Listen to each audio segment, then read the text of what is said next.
नमस्कार मित्रांनो, माझं नाव अभिषेक आणि तुम्ही पाहतात AB इंटरव्ह्यूज. तर मित्रांनो, आज आपल्यासोबत आहेत अनिकेत सर, जे सोशल मीडियावर इंटरव्ह्यूच्या रिलेटेड टिप्स अँड ट्रिक्स असेल किंवा लिंक्डइन प्लॅटफॉर्म कसं यूज केलं पाहिजे किंवा कॉर्पोरेट लाईफ कशी असते ह्या रिलेटेड सर मार्गदर्शन करत असतात. सो सरांकडून आपण खूप साऱ्या गोष्टी आज जाणून घेणार आहोत, जसं की IT लाईफमध्ये कसं सक्सेसफुल व्हावं किंवा त्यानंतर आजचा जो पार्ट आहे बेसिकली तो आहे की रिझ्यूम बिल्डिंग कसं करावा किंवा मग इंटरव्ह्यूचे टिप्स कसे असावे किंवा मग अजून खूप साऱ्या गोष्टी आपण आज डिस्कस करणार आहोत. So first of all sir, तुमचं पुण्यामध्ये आणि AB इंटरव्ह्यूजमध्ये स्वागत आहे sir. Thank you so much Abhishek. And just to be clear की तुम्ही सर म्हणण्याची काहीच गरज नाही. जनरली सर म्हटलं तर ते खूप फॉर्मली होऊन जातं. And as I told you की आपलं जसं डिस्कशन आधी पण झालं होतं की अनिकेत म्हटलं तरी चालेल, थोडंसं एक पर्सनल टच येऊन जातो informally. So you can call me Aniket, that's not a problem. And yeah thank you so much for calling me on this podcast. I think this is my first podcast that I coming as a guest, because याच्या आधी मी बरेचसे podcast घेतले, मी स्वतः घेतलेत, but मी तर गेलो नाही किंवा इन्व्हिटेशन नाही, कारण की हे सगळी journey me content creation journey I just introduce my self in just 2 to 3 minutes. मग तुम्हाला एक लॉंग इंट्रोडक्शन हवे मी काय काय केले की शॉर्टमध्ये हवे? शॉर्टमध्ये. Okay, cool. तर माझं नाव अनिकेत अशोक कर्डिले. मी माझं इंजिनिअरिंग म्हणजे ZP माझं शाळा वगैरे सगळं स्कूलिंग वगैरे झालं. त्यानंतर मग मी सेमी इंग्लिशला नगरलाच वगैरे सगळे ह्या गोष्टी केल्या, 5वी ते 10वी, त्यानंतर 11वी 12वी पण केली. आणि त्यानंतर मला इंटरेस्ट होता कम्प्युटर साईडला. मग म्हटलं की चला आता कम्प्युटर सायन्सला इंजिनिअरिंग करू, ते केलं. But at the first I would say की स्टार्टिंगला माझा जॉब करण्याचा काहीच उद्देश नव्हता. UPSC MPSC चालू होतं, कोविड चालू होतं, त्यावेळेस आमची कोरोना बॅच आहे मी, त्यामुळं मग म्हटलं की UPSC MPSC करायची किंवा कॉम्पिटेटिव्ह या सगळ्या गोष्टी करायच्या. त्यामुळे मी फक्त एक डिग्री घ्यायची म्हणून घेत होतो, जास्त सिरियसली करत नव्हतो. सिरियसली इन द सेन्स की मी 11वी 12वीपर्यंत इंट्रोवर्ट होतो, लिटरली इंट्रोवर्ट होतो. त्यानंतर मी जेव्हा इंजिनिअरिंगला ॲडमिशन घेतलं, त्यानंतर मी ठरवलं की या इंट्रोवर्ट होऊन काहीच उपयोग नाही, तुम्हाला मार्केटमध्ये उतरायचं आहे किंवा कम्युनिकेशन स्किल. त्यानंतर मला इंटरेस्ट आला. इंजिनिअरिंगला मी 20% स्टडी केलं, 80% एक्स्ट्रा करिक्युलर केलं. जेवढे पण प्रोग्राम असतील, टेकफेस्ट असेल, बऱ्याचशा गोष्टी त्या सगळ्या मी केल्यात along with the studies as well, because that's important part that you will have to focus more on. आणि त्यानंतर मग इंजिनिअरिंग केली. मग अगेन कोविड आला. मग दिल्लीला काही जाता आलं नाही, कारण की मला दिल्लीला जायचं होतं क्लासला, त्यामुळं. बट कोविड आला, सगळं क्लोज होतं. त्यानंतर मग मी काय केलं की म्हटलं चला आता कोविड आलं, सगळं बंद आहे, मग ॲटलीस्ट 6-7 महिने कोविड जाईल, वर्षभर, तोपर्यंत काहीतरी शिकून घेऊ. मग त्यावेळेस डेटा बूम होतं, डेटा किंवा बिझनेस साईडला डेटा सायन्स वगैरे या सगळ्या गोष्टी बूमिंग होत्या. त्यानंतर मग मी शिकायला स्टार्ट केलं यूट्यूबवरून. मी कोर्स पण जॉईन केला पण, but I will tell you to be frank, courses जे इन्स्टिट्यूट वगैरे शिकवतात किंवा या सगळ्या गोष्टी दॅट इज फाईन, बट जे 100% प्लेसमेंट आपण म्हणतो की सगळ्या इन्स्टिट्यूट 100% प्लेसमेंट आम्ही देऊ, असं कधीच होत नाही. इव्हन IITs पण नाही, कारण की ह्या वर्षी ऑलमोस्ट लाईक त्यांचे 12-13 हजार मुलं अनप्लेस्ड होते IITचे. त्यामुळे तुम्ही विचार करू शकता, जर IIT Tier 1 Tier 2 हे सगळे कॉलेजेस आहेत, ते जर प्लेस नाही करते, and I am not talking about the bad things about the IITs, कारण की मार्केट सिच्युएशन पण तशी आहे आणि या सगळ्या गोष्टी, त्यामुळे you have to think about that. त्यानंतर मग मी कोर्स जॉईन केला. And to be frank 95 to 98% मी सगळी लर्निंग यूट्यूबवरून घेतली फ्रीमध्ये. कोर्स का जॉईन केला? त्यावेळेस 21-22 मध्ये डेटा नवीन होतं. मला पण त्याची आयडिया नव्हती काय आहे, कसं शिकायचं. एक kind of road map, kind of आपण म्हणतो ना की मेंटॉर हवा आहे, त्यासाठी मग मी कोर्स जॉईन केला. जे ते टॉपिक शिकवत आहेत ते मी परत मग यूट्यूबवरती जायचो, परत रिव्हिजन करायचो, साईड बाय साईड प्रॅक्टिस करायची, या सगळ्या गोष्टी. बिकॉज फक्त थेरॉटिकल नॉलेज घेऊन काहीच उपयोग नाही, to be frank. Even in any field, तुम्ही बिझनेस करताय, तुम्ही IT फील्डमध्ये आहात, तुम्ही कुठलं काम करताय, practical is the most important part. त्यानंतर मग मी काय करायचं, कोर्स चालू आहे थेरॉटिकल, साईडला एक लॅपटॉप असायचं, त्याच्यावर लगेच साईड बाय साईड प्रॅक्टिस. कारण काय होतं, जर आपण म्हटलं ना की चला आज थेरी करू, उद्या प्रॅक्टिकल करू, नाही होत. मेंटॅलिटी तशी एक. त्यावेळेस जर फ्लोमध्ये जर सगळ्या गोष्टी होत गेल्या तर मग ह्या सगळ्या गोष्टी होत जातात. बरोबर. त्यामुळे मग मी ह्या सगळ्या गोष्टी केल्या. आणि त्यानंतर मग आता कसं 6-7 महिने सगळं शिकून गेलो मी, प्रोजेक्ट्स वगैरे सगळे बिल्ड केले. And that will talk about later as well, but it's just introduction part. की त्यानंतर ऑफ कॅम्पसला अप्लाय केलं, कारण की मी सगळी डिग्री झाली होती. ऑन कॅम्पस मी जास्त फोकस नाही केला. ऑफ कॅम्पस म्हटलं आता चला आहे टाईम तर बघू होतं का इंटरव्ह्यू. मग इंटरव्ह्यूजला ॲप्लिकेशन्सला स्टार्ट केलं अप्लाय करायला. आणि लिटरली मी दररोज 15 ते 20 कंपन्यांना अप्लाय करायचो. असं मी 30 ते 45 दिवस केलं. ऑलमोस्ट लाईक 3x2 लाईक 500-600+ कंपन्यांना मी अप्लाय केलं आहे, विथ द जॉब्स ॲज वेल. 500-600 जॉब्सला आणि मल्टिपल कंपनीजला. 30 दिवसानंतर मला इंटरव्ह्यू कॉल्स यायला स्टार्ट झाले. मी 6 ते 7 इंटरव्ह्यू दिले आणि 2 ऑफर क्रॅक केल्या. 4चा रिस्पॉन्स काही आला नाही, तर 2 ऑफर क्रॅक केला. ऑब्व्हियसली 2पैकी एकाचं पेमेंट जास्त होतं, ती चूज केलं. And it's not just about की पेमेंटमुळे चूज केलं मी, कारण की कंपनी पण चांगली होती. माझी कंपनी होती Udaan, which is a B2B startup, just like Flipkart B2C आहे. आणि B2B मी का चूज केली, कारण की प्रोडक्ट बेस्ड कंपनी होती. ॲज अ फ्रेशर माझं एकच मोटिव्ह होता की जेवढ्या स्टार्टअप आहे, म्हणजे आय डिडंट टार्गेट किंवा I was not majorly focusing more on only to the MNC companies जसं किंवा सर्व्हिस मोठमोठ्या कंपनीज. स्टार्टअपमध्ये फोकस करा. इवन मी पण इट्स अप टू यू की तुम्हाला काय करायचं आहे. बट माझं असं म्हणणं आहे की स्टार्टअपला जर टार्गेट केलं तर तुमची लर्निंग जी 2-3 वर्षामध्ये MNC मध्ये होणार आहे ती तर 6 महिन्यात होऊन जाते. कारण की तुम्ही IC असता, इंडिव्हिज्युअल कॉन्ट्रीब्युटर असता, सगळे रोल्स किंवा सगळ्या रिस्पॉन्सिबिलिटी तुमच्यावर असतात. त्यामुळे मी ते सगळं चूज केलं आणि त्यानंतर मग हा फ्लो झाला. आणि मी content creation, coming back to the content creation journey, मी जेव्हा इंजिनिअरिंगमध्ये होतो तेव्हा मला सगळ्यात आधी स्टार्टिंगला टर्म कळलं एंटरप्रिनरशिप. आता ऑब्व्हियसली त्याचे प्रोनाऊन्सिएशन खूप एंटरप्रिनरशिप करतात हे सगळे प्रोनाऊन्सिएशन आहेत. बट त्यावेळेस मला तो टर्म कळला होता जेव्हा मी फर्स्ट इयर सेकंड इयरला होतो. त्यानंतर मला यूट्यूबबद्दल कळलं. जिओ आलं, जिओ नंतर बरेचसे चॅनल्स क्रिएट झाले. त्याच्या आधी नेट फ्री नव्हतं, बरोबर, खूप कमी चॅनल्स होते यूट्यूबवरती. बट ज्या लोकांनी जिओ आल्यानंतर यूट्यूब चॅनल स्टार्ट केले खूप बूम झाले. जेवढे पण ब्लॉगर्स आहेत किंवा जेवढे पण टेक्निकल गुरुजी, ऑब्व्हियसली आता ते थोडंसं आधी चालू झाले होते बट कॉम्पिटिशन कमी होती. बट त्यानंतर मग मी फर्स्ट इयर सेकंड इयरला चॅनल चालू केलं टेक्निकलचे रिलेटेड. थोडे सबस्क्रायबर गेन झाले बट ते काय चाललं नाही. परत दुसरं चॅनल चालू केलं. म्हणजे मी ऑलमोस्ट 3-4 यूट्यूब चॅनल्स चालू केले होते. बट एकदा मी business analyst as a BA job लागला. I am a business analyst. त्यानंतर मी ठरवलं की ह्या करिअरशी रिलेटेड चला कॉन्टेंट क्रिएट करून पाहू कसा रिस्पॉन्स येतोय. मी लिंक्डइनवरती चॅनल क्रिएट केलं, प्रोफाईल इन द सेन्स की पर्सनल ब्रँड बिल्ड करायला स्टार्ट केलं. त्यानंतर यूट्यूबवरती पण स्टार्ट केलं. त्यानंतर मला रिस्पॉन्स यायला चालू झाला. ऑलमोस्ट लाईक विदिन 1 इयर माझे लिंक्डइनवरती 10,000 फॉलोअर्स क्रॉस झाले होते. आणि within the next 6 months me 20,000-24,000 followers cross केले लिंक्डइनवरती. आणि कमिंग बॅक टू द यूट्यूबवरती माझे ऑलमोस्ट लाईक 1.5 ते 2 वर्षामध्ये 8,000 सबस्क्रायबर्स होते. कारण की मी फक्त निश ओरिएंटेड कॉन्टेंट टाकायचो. बट त्यानंतर काय झालं, आता मला ऑलरेडी माहिती होतं की लिंक्डइन अल्गोरिदम कसा काम करतोय किंवा जॉबशी related, even if you want to get the clients. किंवा मग मी साईड बाय साईड बिझनेस पण चालू केला किंवा क्लायंट घ्यायचे, त्यांना हेल्प करायची, त्यांचं पर्सनल ब्रँड बिल्ड करायला. तुम्हाला जर कुठला बिझनेस स्टार्ट करायचा किंवा एक साईड हसल स्टार्ट करायचं, ह्या सगळ्या गोष्टी मी हेल्प केली. हाय तिकीट क्लायंट्समध्ये घुसलो, हाय तिकीट क्लायंट्स पण क्लोज केले, त्यांना हेल्प पण केली. त्यानंतर मग मला असं जाणवलं की यार माझ्यामध्ये at least I know the algorithm कसं काम करते, कशा ह्या सगळ्या गोष्टी आहेत. I know it is getting a lot of time किंवा इंट्रोडक्शन थोडं लांब होते बट इन जस्ट 30 सेकंड्स. मग या सगळ्या गोष्टी स्टार्ट केल्या आणि त्यानंतर मग सर्व्हिसेस प्रोव्हाइडर स्टार्ट केली, मग क्लायंट घ्यायला स्टार्ट केले. बट काय झालं, यूट्यूब आणि लिंक्डइनवरती मी फक्त करिअर रिलेटेड टाकायचो. बरोबर. त्यामुळे बरेचसे लोक म्हणायचे तुझ्याकडे ऑलरेडी फॉलोअर्स आहेत त्याच्यामुळे तुला क्लायंट्स भेटतात किंवा तुझ्याकडे फक्त ऑलरेडी ब्रँड बिल्ड केले तू त्याच्यामुळे तुला जॉब भेटते. मग मी ठरवलं हे दोन्ही पण डिलीट करून टाकायचं. लिटरली आय टूक दॅट रिस्क की बरेच जण मला म्हटले पण जे ऑलरेडी कॉन्टेंट क्रिएटर्स आहेत नको डिलीट करू, काय नाही. बट मी माझ्यामध्ये तो फेथ होता किंवा बिलीव्ह होता किंवा म्हणतो ना ट्रस्ट, हा मला माहिती मी काय करतोय and I can achieve that. मग मी ते 24,000 लिंक्डइन फॉलोअर होते ते डिलीट केलं आणि यूट्यूब पण डिलीट केलं. मग परत स्क्रॅचपासून स्टार्ट केलं. स्टार्ट केल्यानंतर पण मी क्लायंट्स क्लोज केले, हाय तिकीट क्लायंट्स क्लोज केले किंवा जॉब ऑफर्स मिळवल्या. त्यामुळं numbers doesn't matter, your strategy is actually important. So focus more in a strategy part. आणि त्यामग this is how it is going. Instagram आता स्टार्ट केलं 2-3 महिन्यापूर्वी करिअरशी रिलेटेडच. आणि there is also one more profile त्याच्यावरती मी बिझनेस रिलेटेड कॉन्टेंट टाकतोय. बट सध्या तो बंद आहे कारण की for the next 1 to 2 months I have some different plans. बऱ्याचशा गोष्टी येणार आहेत. I am again planning a lot of things for the working professionals who ever want to start a side असेल किंवा बिझनेस बिल्ड करायचा आहे. या सगळ्या गोष्टी हळूहळू आहेत बऱ्याचशा प्लॅन. ओके, जसं की आजचा टॉपिक आहे रिझ्यूम बिल्डिंग किंवा मग आपण खूप सारे इंटरव्ह्यू टिप्स आपण गोष्टी बोलणार आहोत. सो माझा पहिला प्रश्न असाच आहे की रिझ्यूम कसा असला पाहिजे बेसिकली, काय सांगाल त्याबद्दल? राईट, आता रेझ्यूम इन द सेन्स की I just talk the completely informal. मला फॉर्मली जायचंच नाही कारण की फॉर्मली गेलं तर खूप ते ऑकवर्ड डिस्कशन होऊन जातं. एक पर्सनल टच म्हणून एक इन्फॉर्मली जाऊ आपण. जेव्हा आपण फ्रेशर येतोय कुठला पण, आता 2 टाईपचे रेझ्युमे असतात. एक तर फ्रेशरसाठी डिफरंट असतो आणि वर्किंग प्रोफेशन तुम्हाला 2-3 वर्षांचा एक्सपिरियन्स आहे त्याच्यासाठी डिफरंट असतो. Let's say for the first time तुम्ही फ्रेशर आहात, तुम्ही आताच डिग्री कंप्लीट केली किंवा तुमची BTech केलं आहे, BSc केलं आहे. I am not talking about any branch, कुठलं पण बॅकग्राऊंड आहे तुमचं educational background, I am talking about कुठलं पण असू द्या, डझंट मॅटर. रेझ्युमेमध्ये मी पण ती मिस्टेक केली होती जेव्हा मी फ्रेशर होतो. मी 3 पेजचा रेझ्युमे क्रिएट केला होता. जसं आपलं ते जसं काय बायोडेटा असतो ना किंवा लग्नाची पत्रिका वगैरे 2 पानाची 3 पानाची, ते लिटरली मी करायचं 2-3 पानांचा. काहीच उपयोग नाही त्याचा. 1 पेजचा रेझ्युमे असावा फक्त. त्यामध्ये पण फोटो टाकायची काहीच गरज नाही. तो बायोडाटा नाही आपला किंवा तुम्हाला लग्नाला तुम्हाला बायोडाटा नाही पाठवायचा आहे.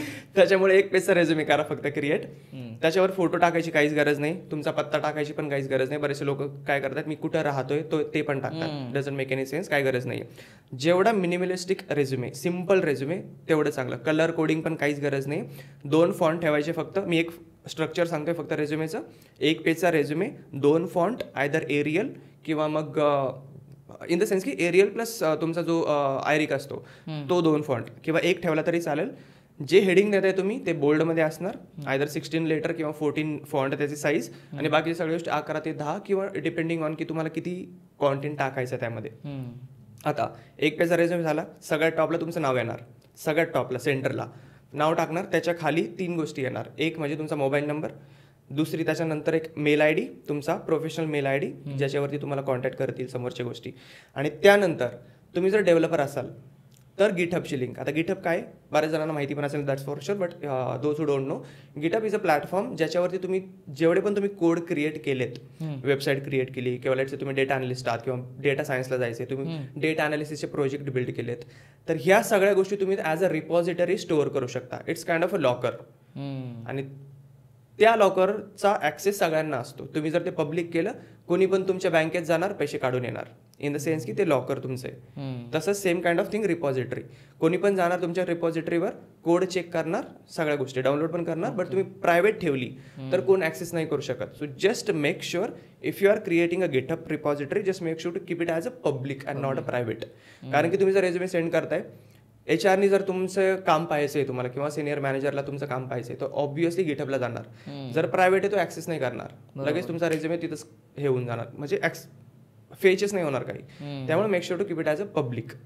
गिटहबची लिंक झाली, त्याच्यानंतर तुमची लिंक्डइनचं सोशल, लिंक्डइनचं, इंस्टाग्राम, फेसबुक काय गरज नाही. अगेन हे काय आपलं बाकीच्या गोष्टी नाही आहेत, त्यामुळं ह्याच्या गोष्टी, mobile number, email I D, GitHub link आणि लिंक्डइनचं लिंक.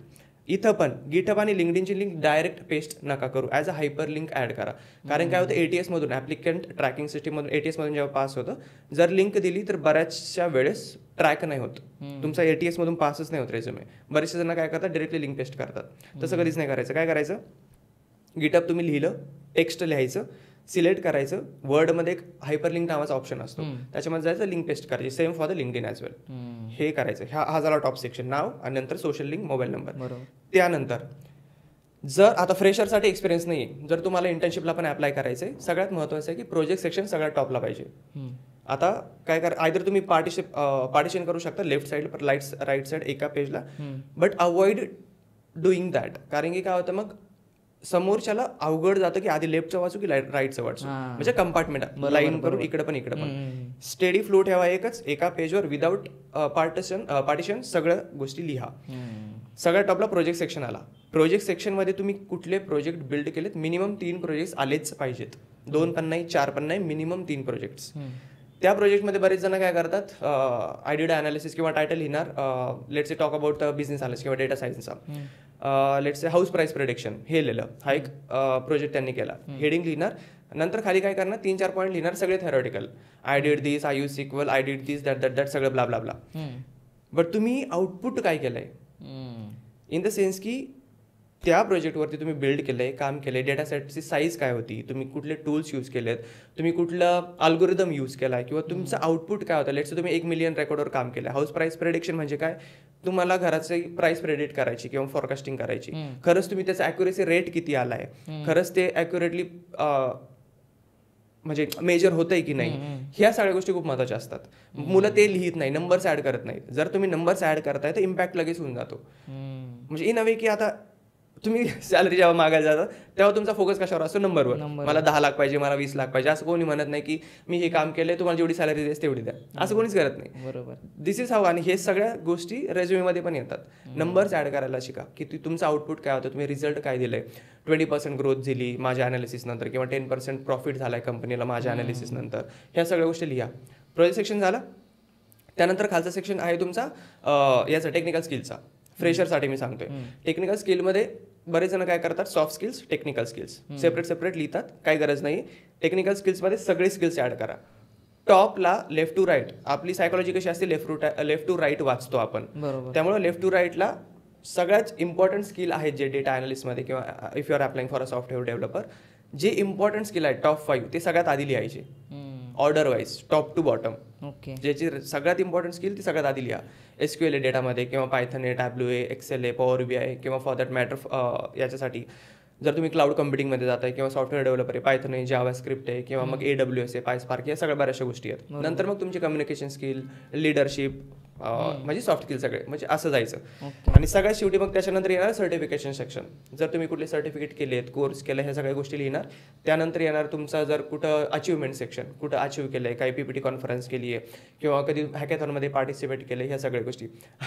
आता मी बऱ्याच जणांना पाहिलं अचिव्हमेंट सेक्शनमध्ये काय काय लिहिणार, won the first prize in cricket competition, rangoli स्पर्धा. हे काहीच गरज नाही रांगोळी स्पर्धा वगैरे लिहायची. आता मी ब्लेम नाही करत किंवा मी टॉन्ट नाही मारते, बट मी हे सगळ्या गोष्टी पाहिल्यात.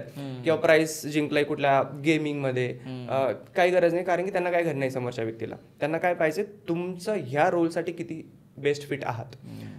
तुमच्या रोलमध्ये तुम्ही हॅकॅथॉन केली, विच इज फाईन, किंवा कारण की सॉफ्टवेअरमध्ये हॅकॅथॉन असतातच. त्या सगळ्या गोष्टी अचिव्हमेंटमध्ये लिहिणार. नंतर degree, bachelor of computer science. जर जास्त CGPA आहे तुम्हाला 8, 9, 10 तर लिहा, CGPA टाका. नाही तर नका टाकू. मी पण नव्हता टाकला, कारण की मी ॲव्हरेज स्टुडंट होतोय. आणि डझंट मॅटर की तुम्ही किती स्कॉलर आहेत किंवा ॲव्हरेज स्टुडंट आहेत, तुमचं इंटेन्शन खूप महत्त्वाचं आहे की तुम्ही प्रॅक्टिकल किती नॉलेज आहात. त्यामुळे मी फक्त कॉलेजचं नाव टाकलं तर डिग्री नव्हती टाकली, म्हणजे इन द सेन्स की पर्सेंटेज नव्हतं. आणि त्यानंतर लँग्वेज सेक्शन. आता टेक्निकल स्किलमध्ये तुम्ही लँग्वेज टाकणार, SQL, या सगळ्या गोष्टी. सगळ्या शेवटी मी जो लँग्वेज सेक्शन म्हणतोय तो त्या गोष्टीचा नाही. तुम्ही कुठल्या गोष्टी बोलू शकता, म्हणजे mother tongue, Hindi, English, Marathi किंवा अजून कुठल्या लँग्वेजेस तुम्ही बोलताय तर ते टाकायचं. This is how the flow would be. आणि त्या खूप जण हॉबीज पण टाकतात. हॉबीज, क्रिकेट मी पण टाकायचो. मी मिस्टेक केलेली ती जेव्हा फ्रेशर होतो. क्रिकेट टाकलेले, ड्रॉइंग टाकलंय, वॉचिंग टेक्निकल मूवीज पण टाकलंय मी. म्हणजे काही गरज नाही ऍक्च्युली ॲज अ फ्रेशर टाकायची. त्यामुळे हॉबी सेक्शन तुम्ही रिमूव्ह करू शकता. आणि मग ह्या सगळ्या गोष्टी झाल्या फ्रेशरसाठी. वर्किंग एक्सपिरियन्सला जर असणार, फक्त एक सेक्शन चेंज होणार प्रोजेक्टचा.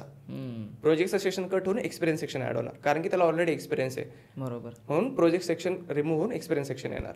आणि जर तुम्हाला 1-2 वर्षांचा एक्सपिरियन्स आहे, फक्त एक्सपिरियन्स सेक्शन टाका, त्याच्या खाली प्रोजेक्ट सेक्शन ऍड करा. That is fine, absolutely fine. आणि त्यामध्ये अजून एक बघतो ना आपण की समजा म्हणजे अशा कुठल्या 5 गोष्टी आहेत ज्या रिझ्यूम मध्ये असल्याच पाहिजे. अशा तुमच्याद्वारे कुठले 5 गोष्टी आहेत ज्या राईट स्किप न करणे. आता 5 इन द सेन्स कमी पण होऊ शकतात, जास्त पण होऊ शकतात. The very first important thing is की तुमचं contact details, most important part. Mail ID पण तोच द्या जो चालू आहे, आणि मोबाईल नंबर पण तोच द्या जो चालू आहे, ज्याला रिचार्ज मारलाय तुम्ही. 2-3 महिने रिचार्ज म्हणजे मारला तो दुसरा नंबर गेलाय. कारण माझं आता झालं, मी जिओच्या नंबरला 12 दिवस आता ऑलरेडी एक सिम, 2-3 सिम होते. एकाला नाही मारला तो दुसऱ्यालाच गेलाय आता. कारण तो होतं तसं की जर जास्त दिवस रिचार्ज नाही मारला किंवा ऍक्सेसिबल नाही राहिला तो मोबाईल तुमचा, तुम्ही दुसरं सिम कार्ड यूज करताय, तर तो दुसऱ्याला जाऊन जातो. Same is the thing with the mobile number. चालू आहे तोच द्या, ह्या सगळ्या गोष्टी. सोशल लिंक खूप महत्त्वाच्या आहेत. लिंक्डइनचं प्रोफाईलची लिंक द्या, बट अपडेट झाल्यानंतर. अपडेटच नाही, तुमचा प्रोफाईल फोटो पण नाही, फक्त करायचं अकाउंट म्हणून क्रिएट केलंय आणि लिंक दिली, काहीच उपयोग नाही. मोस्ट ऑफ द हायरिंग ज्या लिंक्डइनवरती होतात किंवा तुमचा रेझ्युमे नंतर जेव्हा सेंड होतो, most of the hiring almost सगळे HR रिक्रुटर लिंक्डइन चेक करतात. जसं तुम्ही एखाद्या लग्नपत्रिका आली त्याचं मग तुम्ही बरेचसे मुलं किंवा मुली इन्स्टा चेक करतात किंवा सोशल चेक करतात. Same like that as a professionally तुमचं लिंक्डइन चेक करणार for sure, that for sure. So try to focus more on updating the profile. लिंक्डइनचं प्रोफाईल ऑप्टिमाइज करा 100%. ती लिंक द्या. आणि नोकरीची लिंक द्यायची काहीच गरज नाही. मी बऱ्याच जणांना पाहिले नोकरीची लिंक देतात तिथं त्यांच्या प्रोफाईलची, त्याची काही गरज नाही. ही एक झाली. त्यानंतर प्रोजेक्ट सेक्शन ॲड झाला पाहिजे. जर फ्रेशर आहात, जर एक्सपिरियन्स आहात तर एक्सपिरियन्स सेक्शन. नंबर्स ॲड झालेच पाहिजेत. जरी एक्सपिरियन्स आहे, काय केलंय तुम्ही, कंपनीला काय प्रॉफिट झालाय, तुम्ही जेव्हा काम करत होता तेव्हा कंपनीचा फायदा काय झालाय, ह्या सगळ्या गोष्टी आल्याच पाहिजेत. फ्रेशर आहात तर नंबर्स ॲड झाले पाहिजे. त्यानंतर तुम्ही सर्टिफिकेट केलेत ॲज अ फ्रेशर, ते टाका. आयदर Udemyवर किंवा पेड सर्टिफिकेट, गुगलचे पण सर्टिफिकेट्स आहेत, ह्या सगळ्या गोष्टी ते टाका. त्यानंतर बरेचसे जण काय करतात ना की तुम्ही जसं म्हटलात की हॉबीज वगैरे, तर हॉबीज टाकायची काही गरज नाही आहे. खरंच काहीच गरज नाही आहे. जर तुम्हाला खूपच इंटरेस्ट आहे हॉबीज टाकायचा तर अशा हॉबीज टाका ज्या की रिलेटेड आहेत. तुम्ही हॉबीजमध्ये टाकू शकता की पार्टिसिपेटिंग किंवा मग हॅकॅथॉन्समध्ये पार्टिसिपेट करणं किंवा टेक्निकल प्रोजेक्ट्सवर सॉल्व्ह करणं किंवा बिझनेस अंडरस्टँडिंग चे प्रोजेक्ट्स बिल्ड करणं, ह्या हॉबीज आहेत तुमच्या, which is actually related with your role किंवा कंपनीशी रिलेटेड. रांगोळी, क्रिकेट, बॅडमिंटन ह्या टाकायची काहीच गरज नाही आहे. Doesn't make any sense. तर ह्या गोष्टी खूप महत्त्वाच्या असल्याच पाहिजेत रेझ्युमेमध्ये. ओके. आणि रेझ्युममध्ये प्रत्येक म्हणजे आपण बघतोय की रेझ्युममध्ये गॅप असतो, मग ते कसं टॅकल करायचं? जर माझ्या रेझ्युममध्ये गॅप आहे तर मी काय केलं पाहिजे? राईट. आता की मेन्शन करावं, कारण की खूप जण काय करतात की रिझ्यूम मध्ये गॅप असेल तर ते मेन्शन करत नाही, पण नंतर कुठेतरी बॅकग्राऊंड चेक होतं आणि मग ते सापडलं जातं. मग ते रिझ्यूम मध्ये जर गॅप असेल तर काय करावं? जर गॅप असेल तर रेझ्यूमध्ये टाकायचंच नाही, ओके. काय गरज नाही टाकायची. काय करायचं, लेट्स से तुमची डिग्री 2022ला झाली, फॉर दॅट म्हणा 2020ला डिग्री झाली तुमची, सिम्पल कॅल्क्युलेशन करू. 2021-22 तुम्हाला गॅप होता, लेट्स से तुम्ही कोर्स करताय कुठले, 1 वर्ष कोर्स केला, आता 1 वर्ष तुम्हाला गॅप आहे असं तुम्हाला वाटतंय. बऱ्याच जणांना फ्रेशरला पण तेच वाटतं की मला गॅप आहे यार, मी फक्त कोर्सेस युट्यूबवर कोर्स करत होतो, प्रोजेक्ट बिल्ड केला, बट मला गॅप पडलाय ना आता 1 वर्षाचा. ते काय करतात, 2020ला डिग्री केली, 2021 पण टाकतात NA म्हणून किंवा काय नाही केलं मी, मग 22मध्ये येतात. ते टाकायची काहीच गरज नाहीये. काय करायचं, डायरेक्टली जेव्हा तुम्ही लेट्स 2022 पासून ऍप्लिकेशन स्टार्ट केले अप्लाय करायला, मग प्रोजेक्ट बिल्ड केलेत, सगळ्या गोष्टी फ्लो सेम राहिला.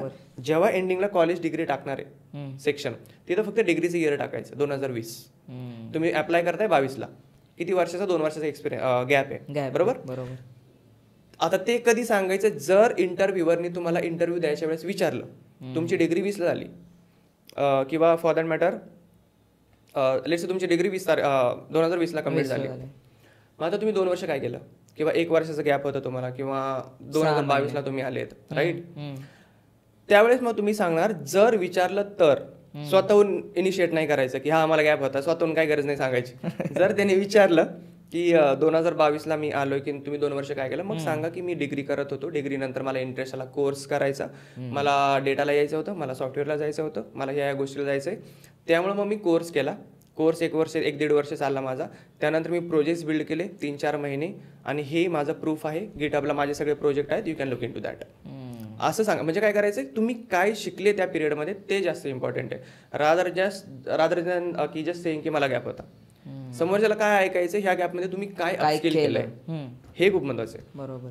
सो बेसिकली सर, प्रत्येक इंटरव्ह्यूची स्टार्टिंग ह्यानेच होते की tell me about your self, आणि तेच खूप जण त्यामध्ये अडकतात की त्यांना चांगल्या प्रकारे एक्सप्लेनच करतात नाही की मी नेमकं कोण आहे किंवा मी काय करू शकतो. सो ह्याच्याबद्दल काय सांगाल, म्हणजे या आपण म्हणतो स्टार्टिंग क्वेश्चनच कुठेतरी असं असतो की जर आपण चांगल्या प्रकारे आन्सर केलं तरच ते इम्प्रेस होतात. हां, राईट. तर मी तुम्हाला 3-4 गोष्टी सांगतो, त्यानंतर मग आपण एक्सप्लेन करू. फर्स्ट मोस्ट इम्पॉर्टंट तुमचं फॉर्मल इंट्रोडक्शन, तुमचं नाव आणि तुमची डिग्री कुठे झाली, जर फ्रेशर असाल तर. वर्किंग एक्सपिरियन्स आहात सांगायची काय गरज नाही, कुठल्या कंपनीत वगैरे काम केले, कशावर काम केले ते सांगणार. सेकंड इम्पॉर्टंट थिंग की कुठल्या टूलवर काम केलंय तुम्ही. लेट्स तुम्ही बिझनेस अनालिस्टला अप्लाय करताय सॉफ्टवेअरला, तिथले जे टूल्स आहेत ते तुम्ही यूज केलेत का, म्हणजे टेक्निकल स्किल. थर्ड तुमचा इम्पॅक्ट काय होता, walk me through your resume मध्ये पण, tell me about your self मध्ये पण इम्पॅक्ट काय होता तिथं काम करताना, किंवा तुम्ही कुठल्या प्रोजेक्टवर काम केलंय तिथं इम्पॅक्ट काय होता. लेट्स तुम्ही फ्रेशर आहेत. चौथी गोष्ट, कुठले सर्टिफिकेट केलेत, प्रोजेक्ट्स बिल्ड केलेत का, काय इम्पॅक्ट होता, कुठले हॅकेथॉन्स बिल्ड केलेत का, काही प्राइस अक्वायर केलेत का. आणि 5वी गोष्ट म्हणजे सगळ्या गोष्टी तुम्ही मग का ह्या रोलसाठी बेस्ट फिट आहात. तो एक सेपरेट क्वेश्चन असतो, बट स्टार्टिंगला सांगितलं इंटेन्शनली की I think and this is what I have done so far and I think I am the best fit, किंवा मग I am looking forward to work on this kind of tools. या सगळ्या गोष्टी सांगायच्या 4 ते 5. एक demo सांगू शकाल, जर इंट्रोडक्शन द्यायचं असेल तर एक प्रॅक्टिकल एक्सपिरियन्स करून आपण बघूया की एक डेमो जर व्ह्यूअर्सला तुम्ही देऊ शकाल की जर तुम्ही जर फ्रेशर असाल तर तुम्ही तुमचं इंट्रोडक्शन कसं द्याल. राईट. आता लेट्स मी बिझनेस अनालिस्टला अप्लाय करतोय, राईट. मग आता हे असं नाही की हाच एक फ्लो हवाय, मी जसं सांगितलंय सगळ्यांना तसंच सांगायचं, तुम्ही बॅक अँड फोर्थ करू शकता, but try to focus more on telling the actual things. आता लेट्स मला इंट्रोडक्शन द्यायचं ॲज अ फ्रेशर. बरोबर. तर मी सांगणार, hi my name is Aniket Ashok Kardile and I have recently completed my bachelor's degree in computer science, and as I was actually looking forward to work in a data domain or a business analyst domain, I already have built multiple projects on forecasting, probably SQL. I have built 3 to 4 projects on this data analysis part, and I have actually used all the tools, all the technologies that's been there, let's say SQL or Python or Tableau or Power BI, and I've actually gained the multiple insights that are actually helping business to grow in terms of profits, in terms of generating the insights as well. And I have used the tools like SQL and Jupyter Anaconda, where I have used the Python as my first primary source of language. And then this is what I have done when I was in my college. I already have taken multiple I already participated in multiple hackathons. I also won the first prize in national level PPT conference, and then second prize in hackathons. I also have participated in hackathons like there is one platform called Kaggle, from where you can download all the data sets if you are into the data domain. this is the must thing. So I already have downloaded multiple data set. I participated over there for the hackathons and I was in the top 10% of the entire contributor. So, and I actually love to solve the problems. I actually love to analyze the entire problem statements of the businesses that you guys are working on, and then I can definitely come up with the insights, and this is how it should be. So आता मी काय केलंय, obviously बऱ्याचशा गोष्टी आहेत, but मी त्याला long का नाही केले, क्रिस्प का सांगितलं. सगळ्यात आधी मी काय केलं, नाव सांगितलं. बरोबर. सेकंड काय सांगितलं, प्रोजेक्ट्स किंवा माझी डिग्री काय ॲज अ फ्रेशरसाठी, डिग्री कुठली, रिलेटेड डिग्री आहे की नाही. त्यानंतर मी काय केलं की मी कशावर काम केलंय ॲज अ फ्रेशर, प्रोजेक्ट्स कुठले बिल्ड केलेत, कुठल्या टूलवर बिल्ड केलेत. त्यानंतर काय सांगितलं, सर्टिफिकेशन सेक्शन, मी कुठले सर्टिफिकेट केलेत, ह्या डोमेनच्या रिलेटेड आहेत का नाही. आता मी सर्टिफिकेट आधी काय ऍड नाही केले, कारण की त्यांना स्टार्टिंगला हे ऐकायचं असतं. आता सपोज मी इंट्रोडक्शन 2 मिनिटाचं सांगतोय, बरोबर, 3 मिनिटं 4 मिनिटं गेलं ते, आणि मी प्रोजेक्ट जर 4 मिनिटाच्या एंडिंगला सांगतोय, ते तुम्हाला मध्ये स्टॉप पण करू शकतात की okay that's fine, it is taking a lot of time, किंवा बऱ्याचशा गोष्टी म्हणजे खूप लांब चाललंय, तर यू कॅन स्टॉप नाव. मग आता काय होईल, तुम्ही जर स्टार्टिंगला जर सर्टिफिकेशन सांगले, प्रोजेक्ट एंडिंगला सांगणार आहे, तुम्हाला जर त्यांनी मधीच जर स्टॉप केलं, प्रोजेक्ट तुम्हाला सांगताच येणार नाही तुम्ही कशावर काम केले. काय करायचं, ऑर्डर डिसाईड करायच्या आधी सगळ्यात महत्वाचं तुमच्यासाठी काय आहे. प्रोजेक्ट सगळ्यात महत्वाचं आहे, तुमचं हँड्स ऑन सगळ्यात महत्वाचं आहे, समोरच्याला सांगणं, मग ते सगळ्यात टॉपला ठेवायचं, नंतर खाली खाली यायचं. Okay, this is the most important part. आणि अशा कुठल्या गोष्टी आहेत ज्या tell me about your self मध्ये टाळल्या पाहिजे. राईट, बरेच जण काय करतात, विकनेसेस सांगतात. ओके, म्हणजे I am not that much good in leadership skill, I am weak in time management. तुम्ही जर ह्या गोष्टी स्टार्टिंगलाच जर सांगितल्या, समोरचा व्यक्ती काय करणार, लिडरशिप खूप महत्त्वाचं आहे. तुम्ही सांगितलं I am not good with English speaking, किंवा मग मला कम्युनिकेशनमध्ये माझं चांगलं नाही, हे तुम्ही स्टार्टिंगलाच सांगितलं. ऑफिसमध्ये गेल्यानंतर तुमचं कम्युनिकेशन खूप स्ट्रॉंग पाहिजे, लिडरशिप तुम्हाला आली पाहिजे. Time management is the most important part. कुठल्या गोष्टीवर प्रोजेक्टवर काम करतात, time management is the most important thing. बरोबर. ह्या गोष्टी तुम्ही स्टार्टिंगला सांगितलं, मी वीक आहे, मग समोरचा व्यक्ती काय विचार करेल, यार मी याला का हायर करू. ह्या गोष्टी कधीच नाही सांगायच्या. विकनेसेस सांगू शकता तुम्ही पॉझिटिव्हली. मला हा प्रश्न विचारला होता इंजिनिअरिंगला, एक्सटर्नल येतात आपल्याकडं पेपरच्या वेळेस, राईट. त्या सगळ्यांचा, आता तुम्ही जर डिग्रीमध्ये आहात तर स्टार्टिंगला लास्ट सेमिस्टरला एक्सटर्नल म्हणून एक येत असतो, बरोबर. कॉन्फिडन्स खूप महत्त्वाचा आहे तुमचा.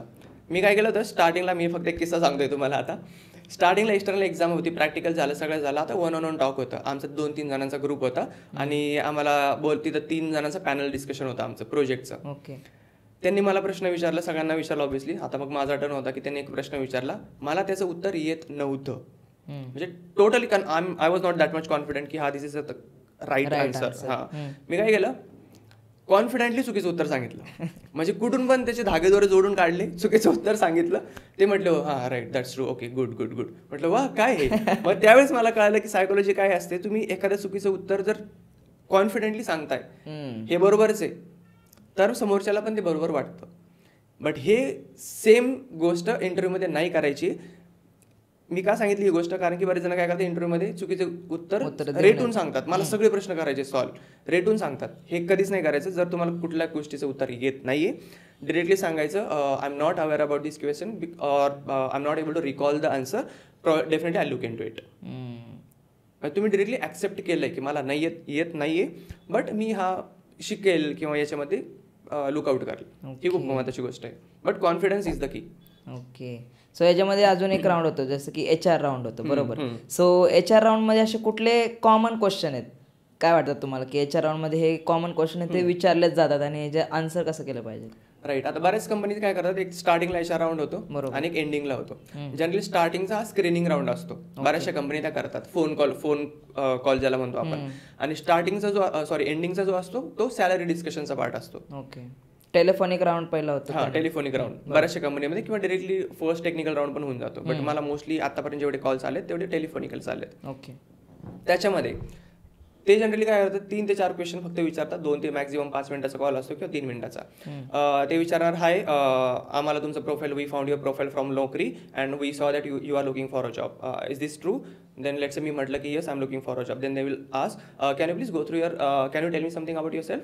देन मग आपण सांगणार माझं नाव हे, मी या कंपनीमध्ये करतोय, ह्या टूल्सवर काम करतोय, अँड आय फाउंड की यू गाईज आर हायरिंग किंवा you are hiring for a business analyst domain or a role, and I think I am the best fit for that role and that's why I applied for the same. Then ते विचारणार okay that's fine, then what is your salary. आता इथं tricky question या. Okay, बरेच जण काय करतात, let's से त्यांचं पॅकेज आहे, आता तुम्ही लेट्स कंपनीला अप्लाय केलंय, हम्म. तिथं ऑलरेडी बऱ्याचशा कंपनीज मेन्शन करतात त्याचं मॅक्झिमम रेंज किती ह्या रोलची. बरोबर. लेट्स बिझनेस अनालिस्ट आहे, मॅक्झिमम रेंज आहे 15 ते 20 लाख. बरोबर. आता तुम्हाला ऑलरेडी रेंज माहिती, बट स्टार्टिंगला हे काय करणार, phone call I am looking for 25 lakh. मग तुम्हाला सेकंड राऊंड का शेड्यूल होईल? त्यांच्या जर बजेटच्या बाहेर तुम्ही जाताय, बरोबर, तर मग ते का कॉल करतील? काय करायचं, त्या रेंजमध्ये सांगायचं. त्यांना नाही म्हणायचं की as you are hiring for 15 to 20 lakh, तसं नाही सांगायचं. तुम्हाला ऑलरेडी माहिती, तुम्ही फक्त सांगणार my salary expectations are I want 30% hike किंवा 40% hike, or I am looking in between 16 to 17 lakhs per annum, असं सांगणार. डायरेक्ट 25-30 लाख नाही सांगायचं, कारण की तिथंच तुमचा इंटरव्ह्यू शेड्यूल होणारच नाही, कारण की तुमचे एक्सपेक्टेशन्स त्यांच्या बियॉन्ड आहेत. तुमचं मेन टार्गेट काय, ॲटलिस्ट इंटरव्ह्यूला बसणं. बरोबर. जे पण वर्किंग प्रोफेशनल्स आहेत, इवन मी पण ही मिस्टेक केली होती, आणि मी आता जेवढं पण सांगतोय ते माझ्या मिस्टेक्समधून सांगतोय. I have learned that through my mistakes, आणि मला आवडतं मिस्टेक्स करायला. The more you fail, like the more quicker you fail, quicker you learn. बरोबर. This is how it is. त्यामुळं काय करायचं, आणि मी अशीच एक ऑपॉर्च्युनिटी मिस केली होती. चांगली एक पेमेंट कंपनी होती टॉपची, तिला मी स्टार्टिंगला सांगितलं की मला एवढी काउंटर ऑफर आहे किंवा I already have an offer. मग त्यांनी मला कॉलच नाही केला, कारण त्यांना माहिती याच्याकडे एक ऑफर आहे, आपल्याला ऑलरेडी तो त्याला लेट्स से 20 लाखाचं पॅकेज आहे सपोज लेट्स से, आपल्याला तो ऑब्व्हियसली 20च्या वर मागणार, आपला पण टाइम जाणार, आणि त्याला जर अजून काउंटर कुठून जर भेटली तो तिकडे जॉईन करणार, आपल्याला करणारच नाही. त्यामुळे त्यांनी कॉलच नाही केला मला. त्यामुळे समोरच्याला सांगायचं this is what I am expecting. Okay. आणि अजून कुठल्या गोष्टी आहेत ज्या टाळ्या पाहिजे, म्हणजे जेव्हा HR राऊंड होतो ज्याच्यामध्ये आपल्याला विचारलं जातं स्ट्रेंथ, विकनेसेस, किंवा मग तुझे गोल्स काय आहेत नेक्स्ट 5 years मध्ये, हे क्वेश्चन्स असतात खरं तर, आणि याच्यामध्ये ते काय एक्सपेक्ट करतात आपल्याकडून. आता बरेचसे जण काय करतात, let's say if you are asking for where do you see yourself in the next let's say 5 years down the line, right. हा क्वेश्चन ऍक्च्युली ट्रिकी पण नाहीये, बट तेवढा इझी पण नाहीये. बरेचसे जण काय करतात, ते म्हणतात की I want to become a manager किंवा I want to become a senior in this role. असं जर म्हटलं, त्यांचा मोटिव्ह काय असतो, याला सॅलरीशी रिलेटेड आहे. कारण काय होतं, मॅनेजर झालं सॅलरी वाढते, बरोबर. त्यांचा मेजर फोकस हा असतो की यार याला फक्त पैसेच लागत आहे, किंवा याला फक्त पोझिशनिंगचीच म्हणतो ना आपण एक हेवा आहे, किंवा मला हेच पाहिजे, मला तिथं जायचंय. तर ते नाही करायचं. सॉरी. तर काय करायचं, मोस्ट इम्पॉर्टंट पार्ट आहे, सांगताना काय सांगणार तुम्ही, wear do you see your self. Let's जर विचारला तर मला wherever I am working right now, let's say I'm working as a business analyst, I want to actually help a company, let's say company is earning $1 billion a year, I want to achieve that company, let's say probably in the next 10% growth or 20% growth पर्यंत मला घेऊन जायचे, किंवा मला माझ्या रोलमध्ये Excel करायचे किंवा upskill करायचं. I want to learn new automations, I want to learn new technologies so that I can implement all those technologies in the business. सांगताना उत्तर कसं सांगा, बट काय सांगायचं, कंपनीला त्याचा फायदा काय, तुम्हाला फायदा काय हे नाही सांगायचं. मला सॅलरी पाहिजे, मला प्रमोशन पाहिजे हे नाही, कंपनीला त्याचा फायदा काय होणार आहे. किंवा तुम्ही 5 वर्ष जर कंपनीमध्ये राहताय, तर त्या 5 वर्षामध्ये तुम्ही कंपनीला कुठपर्यंत घेऊन जाऊ शकता. ओके. पॉझिटिव्हली सांगायचे रादर दॅन की निगेटिव्हली. त्यामध्ये विकनेसेस आपण आधी पण कव्हर केले, त्यामध्ये अजून कुठल्या गोष्टी आहेत. राईट. आता विकनेसेस त्याच गोष्टी की म्हणजे तुमचा विकनेस नाही सांगणार, टाइम मॅनेज, ह्या सगळ्या गोष्टी सॉफ्ट स्किलच्या झाल्या. बट विकनेसेसमध्ये हे पण म्हणतात की I am not good with working with a team. बरेच जण काय करतात, IC रोल असतो त्यांचा, इंडिव्हिज्युअल कॉन्ट्रीब्युटर. त्यांचं असं ते सांगतात की नाही मला टीम सोबत नाही काम करायचं, मला एकटं काम करायचंय.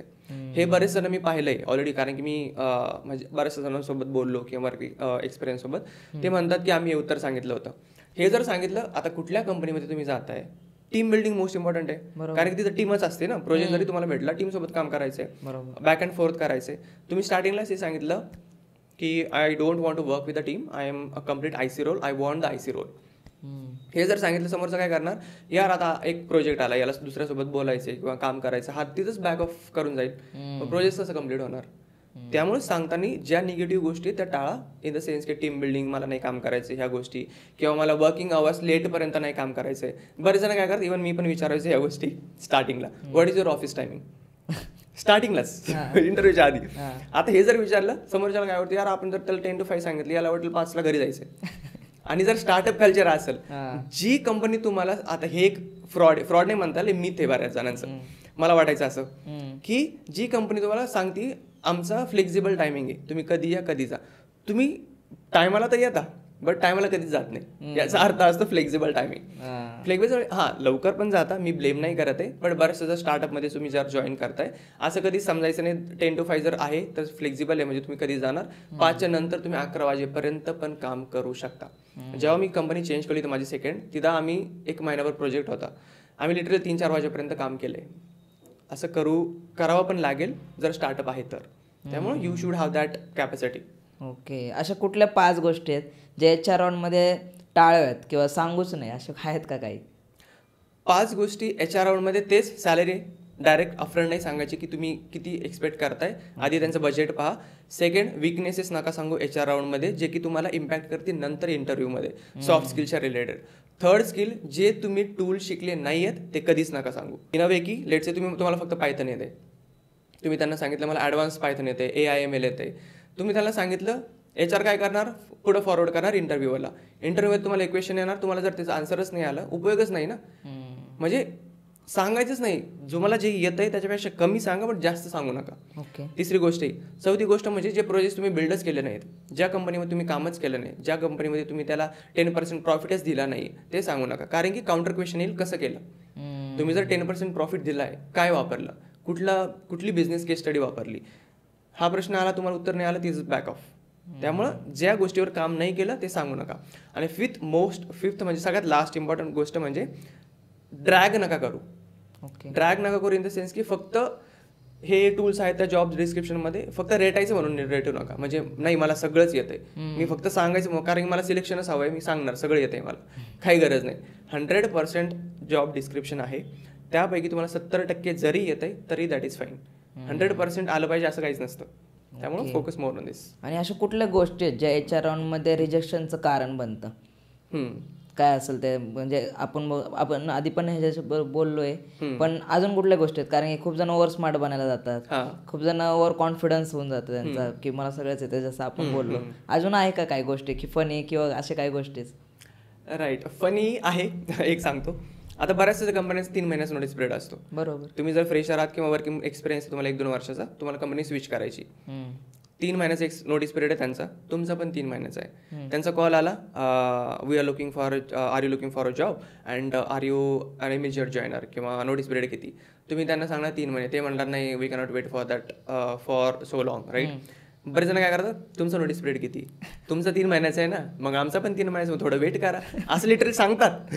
उपयोग नाही. म्हणजे काय होतं, रूडली होतं. तुम्हाला प्रोफेशनली जायचं आहे, तुम्ही डायरेक्ट त्यांना म्हणलं तुमचा 3 महिन्याचा आहे, मग मला काय करताय, आमचा पण 3 महिन्याचा, मग तुम्ही वेट का करू शकत नाही. तुमचा स्वतःचा जर 3 महिन्याचा नोटीस पिरियड आहे तर मग तुम्ही पण 3 महिने वेट केलं पाहिजे, असं मुलं म्हणतात. पण म्हणायची काय गरज नाही. It's how you have to handle. तुम्ही सांगू शकता की लेट्स तुमचा 3 महिन्याचा नोटीस पिरियड आहे, तर हे कधी सांगायचं नाही. लेट्स तुम्ही सांगू शकता 60 डेज आहे, 3 महिने आहे, बट आय कॅन निगोशिएट. हां, ह्या सगळ्या गोष्टी. आणि त्यामध्ये ट्रिकी क्वेश्चन काय विचारतात का याच्यावर, की तुमचं माइंडसेट चेक करतात किंवा काय? कारण की एक क्वेश्चन मला पण वाटतं की मला विचारलं होतं की समजा दुसऱ्या कंपनीने आमच्यापेक्षा जास्त चांगली ऑफर दिली तर तुम्ही जाल का, हा प्रश्न विचारला जातो. मग त्यामध्ये ते काय चेक करतात बेसिकली, की समजा दुसऱ्या कंपनीने चांगली ऑफर दिली, आज 10 लाख दिले, दुसऱ्या कंपनी 15 दिली, तर जाशील का असं विचारतात. त्याचा आन्सर कसं केलं पाहिजे? आता ह्या प्रश्नाचं उत्तर तुम्ही हो पण म्हणू शकता, नाही पण म्हणू शकता. नाही कधी म्हणायचंय, जर तुम्हाला जास्त एक्सपिरियन्स नाही, जर तुम्ही ह्या कंपनीलाच लुकआउट करताय, लेट्स से बऱ्याच जणांची ड्रीम कंपनी असते. आता लेट्स से कोणाची मायक्रोसॉफ्ट आहे, कोणाची गुगल आहे, अमेझॉन आहे, सगळ्यांची ड्रीम कंपनी असते. बरोबर. लेट्स से आता तुम्हाला ड्रीम कंपनी जॉब लागलाय आणि तुम्हाला विचारलंय would you look out for different job openings किंवा जॉब ऑफर्स किंवा काउंटर, तुम्ही डायरेक्टली म्हणू शकता नाही, because I actually want to work in your company. I was looking for this since last, let's say, 4-5 years. I was actually implementing all the skills that are actually required for your company, for the role that I'm applying for. And that's for sure ki your company is so reputed and I can actually help your company to grow. And myself also, I can contribute a lot of skills as well. त्यामुळे I will not look out for the job. Directly सांगायचं. आणि दुसरी, हो मी counter पाहिल. आता हे कसं सांगायचं, कारण की ऑब्व्हियसली तुम्हाला सॅलरी जास्त भेटते, तुम्ही काउंटर देणारच, दुसऱ्या कंपनी जॉईन करणार. हे रूडली न सांगता काय करायचं, see yes I will definitely look out for the different opportunities, because since I am working in the same company for the last 3 to 4 years, and I actually want to upskill myself, and I actually want to look out for a senior role and the best technologies that I can work for. And also, yes, I was looking for your company. I gave the interview. I cracked that, and it is so grateful that you gave me the offer and everything. But as I have spent 3 to 4 years in the same company, I will definitely look out for the different opportunities that is actually helping me in my career, in my salary. But salary is not the most important thing for me right now. Most important part is my flexibility and the work and the tools that I'll be working on. म्हणजे मी काय सांगितलं की त्यांना rudely नाही सांगितलं की मी बघेल मी का पाहतोय एका कंपनीमध्ये मी 3-4 वर्ष काम केलंय. बरोबर. ऑब्व्हियसली आता मला पण सॅलरी चांगली पाहिजे, बरोबर आहे. किंवा मला पण चांगल्या प्रोडक्ट लाईफस्टाईल बट प्रोडक्टवर काम करायचंय, मला चांगल्या प्रोजेक्ट्सवरती काम करायचंय. हे मी पॉझिटिव्हली सांगतोय ना की निगेटिव्हली. बरोबर. मग ते पण म्हणतात हा this is absolutely fine, that's true. Okay. So HR round मध्ये खूप जण खोटं पण बोलतात. हां. सो त्याबद्दल काय सांगाल, म्हणजे खोटं बोललं पाहिजे का, चालतं का थोडंफार? थोडंफार चालतं, मी स्वतः बोलले. बट जास्त आता खोटं कसं बोलायचं, लेट्स तुम्ही सांगता की मी पायथन शिकलोय, आता त्याच्यामध्ये 2 याचा आन्सर 3 ते 4 मिनिटं जाऊ शकतं, राईट.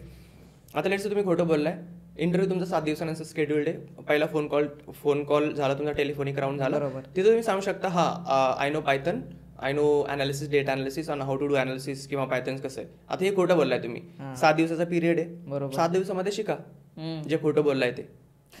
समोरच्याला थोडी माहिती तुम्ही खोटं बोललेत, राईट. ह्या 7 दिवसामध्ये शिका. बट लेट्स तुमचा उद्याच इंटरव्ह्यू आहे आणि आज टेलिफोनिक राऊंड आहे, तुम्हाला खोटं पण बोलायचं आहे आणि इंटरव्ह्यू पण शेड्यूल करायचं आहे.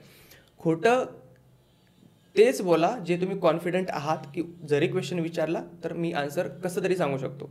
आता फॉर मी I am that much confident की मी जरी कुणाला दुसऱ्याला सांगितलं की I help this company or I have learn this tool, I have use this technology business case study and it is actually helping me in the business, हे मी खोटं बोलले, ते मला पण माहिती. बरोबर. इंटरव्ह्यूमध्ये जरी मला क्वेश्चन विचारला, काउंटर क्वेश्चन, कुठली केस स्टडी यूज केली, कुठलं टूल्स वापरलेत, I am that much confident की हा मी सांगू शकतो.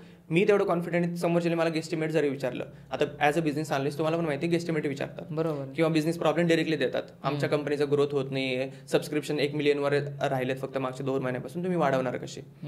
मग त्यावेळेस मला कॉन्फिडंट आहे की मी कुठले मार्केटिंग वापरू शकतो, कुठले टॅक्टिक्स वापरू शकतो, कुठली केस स्टडी वापरू शकतो, हे मला माहिती. खोटं जरी बोललो तरी मी सांगू शकतो नीट. हेच खोटं बोलायचं जे तुम्ही काउंटर करू शकता.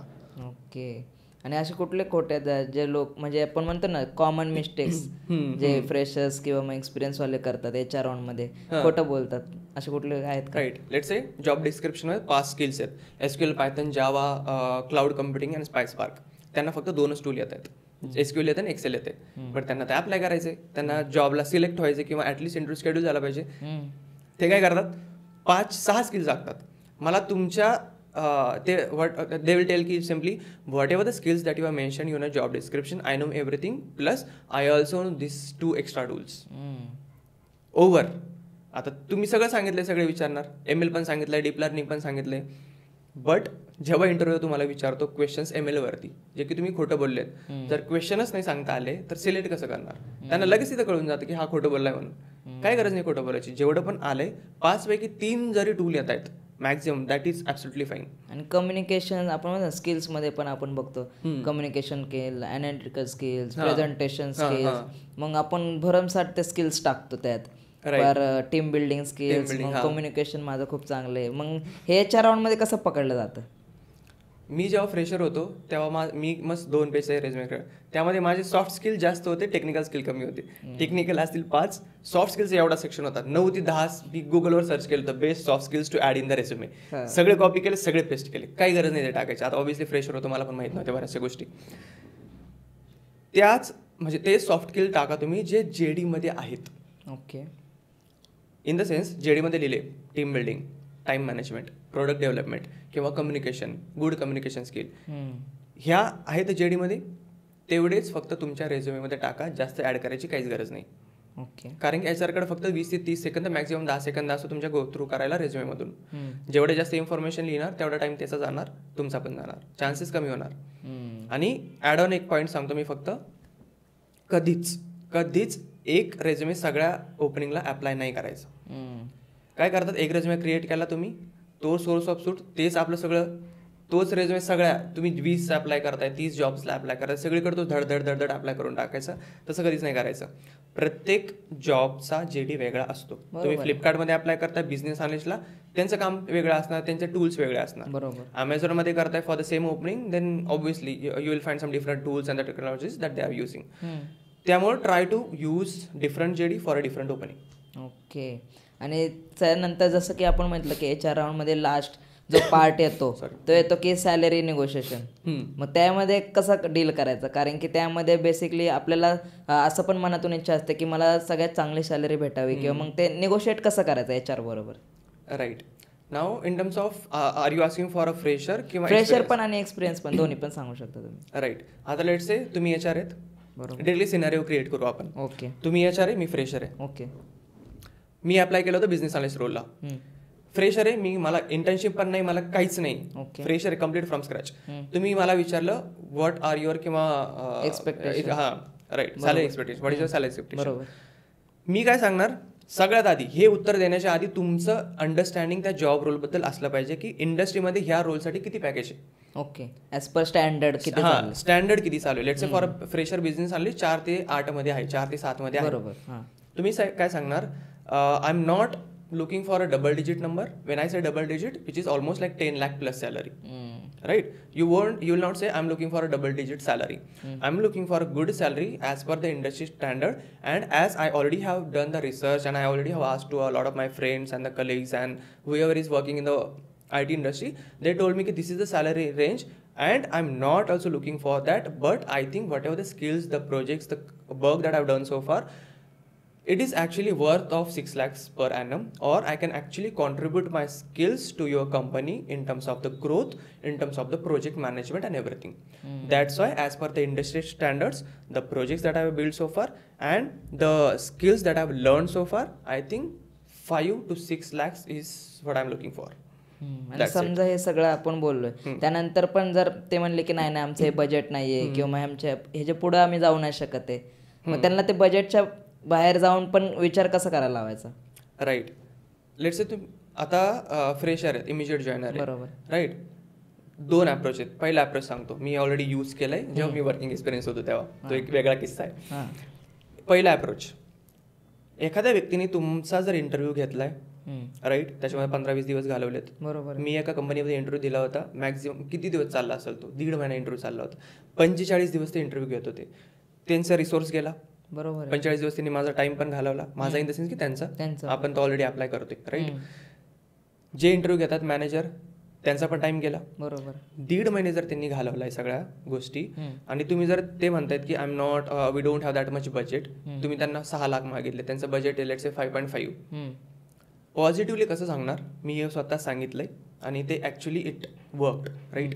काय करायचं, त्यांना तुम्ही सांगणार, see you already have spend a lot of time on me or on your resources to take an interview, probably to lined up the interviews and everything. You already spent 30 to 45 days with me.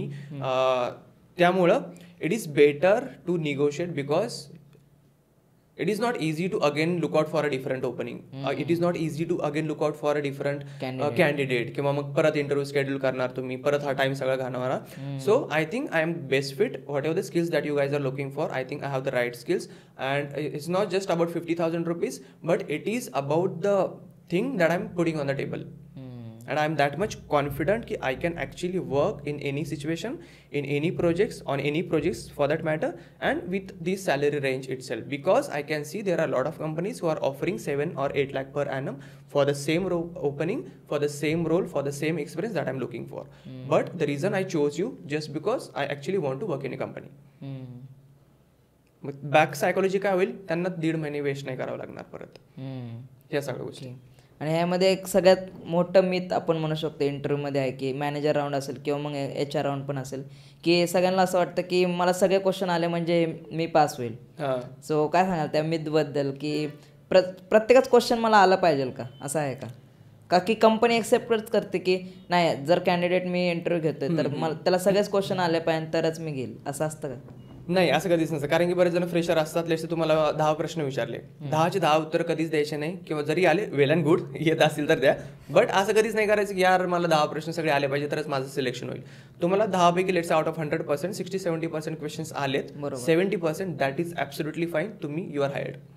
असं कधीच नाही समजायचं की मला सगळे 100 प्रश्न आले पाहिजे. त्यांचा मेन मोटिव्ह काय असतो, तुम्ही किती कॉन्फिडंट आहात जे पण तुम्ही उत्तर सांगताय त्यावर.